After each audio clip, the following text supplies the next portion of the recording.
Welcome back. We're going to talk about something today that is a massive headache for pretty much anyone who builds software: finding bugs. So you've written some new code, everything seems fine, but now you have to answer that one scary question. Did my change just break something else? Well, finding out can be incredibly, and I mean painfully slow. I want you to just let that sink in for a second. 7 weeks. No, that's not a typo. This was a real company with a pretty standard product, about 20,000 lines of code, and it took them almost 2 whole months to run all their checks. In the world of software, where things change every day, that is an absolute eternity. So you gotta ask, right? Why on earth does this take so long? What are we doing that needs weeks of computer time just to give our code a simple thumbs up or a thumbs down? All right, let's really get into it. Well, the main culprit here has a name. It's called regression testing. And while it's a super important part of making good software, it's also the reason for these insane delays. See, regression testing is all about being confident in your code. Every single time a developer changes even one line, the team needs to be sure that change didn't cause a ripple effect and break 5 other things. So, what's the safest way to do that? Well, you run every single test you've ever written. Every time. But as you can imagine, when you have thousands of tests, this retest everything approach just doesn't scale. It becomes a huge bottleneck. So pretty quickly, developers and researchers started thinking, okay, there has to be a smarter way to do this. Instead of brute forcing it, what if we could just be, well, more selective? This idea is called regression test selection, or RTS for short. And it's a pretty simple concept. Think of your software like a giant library. The old way, retesting everything, is like rereading every single book in that library every time you fix a typo in one chapter. RTS, on the other hand, is like using the card catalog.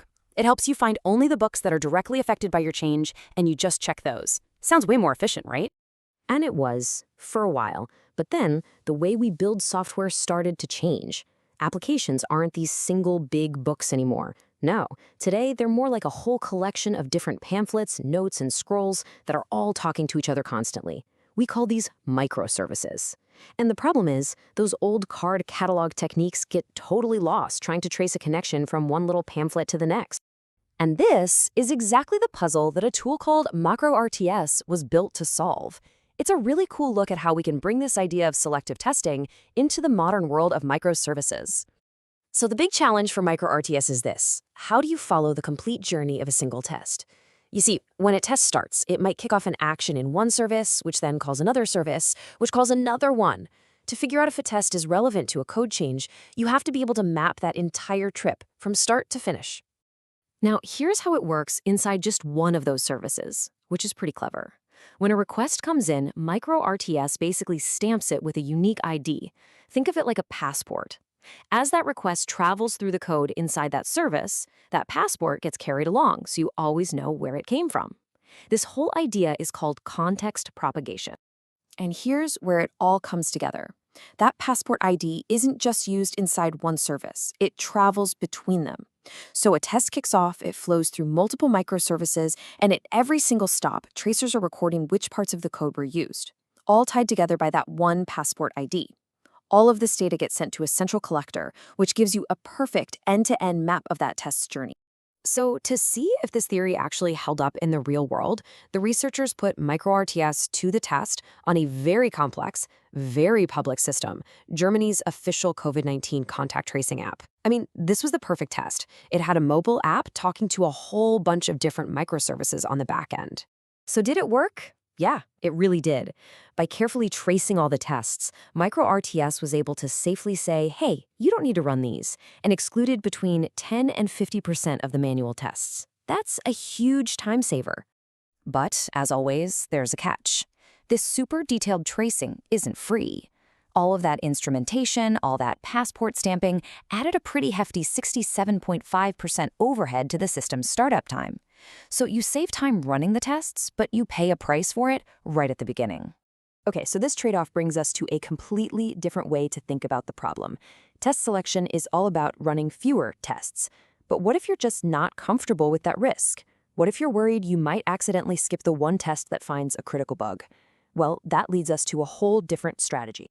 What if instead of throwing any tests away, we just changed the order we run them in? We'd still run every single test, so we'd have that 100% confidence, but we would cleverly schedule the ones that are most likely to find bugs to run right at the beginning. And this is called test case prioritization. Let's go back to our library analogy. This isn't about skipping books anymore. This is like knowing you only have an hour to study for a big exam, so you decide to read the most important chapters first. The goal here isn't to save total time. It's to find the most important information, or in our case, the bugs, as fast as possible.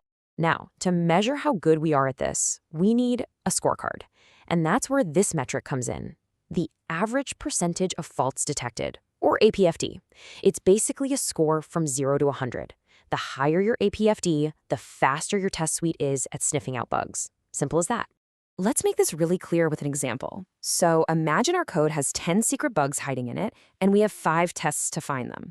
This table just shows us which tests find which bugs. So you can see test A finds 2 bugs, faults 1 and 5. And look at test C. It's a real powerhouse, finding 4 different bugs all by itself. Now let's say we just run these tests in a random order, A, B, C, D, E. Look at this graph. After our first test, we've only found 20% of the bugs. After the second, we're up to 40%. It's a slow, steady hunt. The area under this curve gives us our APFD score, and in this case, it's a pretty mediocre 50%. We find the bugs eventually. But watch what happens when we prioritize. We look at our table and we see test C is the most powerful, so we run it first. Boom. We immediately find 40% of all the bugs. Then we run test E, which finds 3 totally new bugs. So after just 2 tests, we've already found 70% of the problems. By just reordering the suite, our APDF score shoots up from 50 to 84%. We're finding almost all of the bugs right away, giving developers that feedback they need fast. So there you have it, 2 really powerful strategies. On one hand, you have selection, which runs fewer tests, and on the other, you have prioritization, which reorders all the tests. So how do you choose? Well, it really just comes down to your goals and how much risk you're willing to take. Test selection is all about raw speed. You're cutting down the total runtime, which is perfect for those super fast automated pipelines. But there's a risk. What if your selection logic is wrong and you miss a bug? Test prioritization, on the other hand, is about getting faster feedback. You find bugs earlier, but you still run everything eventually, so the risk is really low. It's perfect for teams that want quick insights without sacrificing that total coverage. And that's really the key takeaway here. A test suite shouldn't feel like a barrier you have to get past.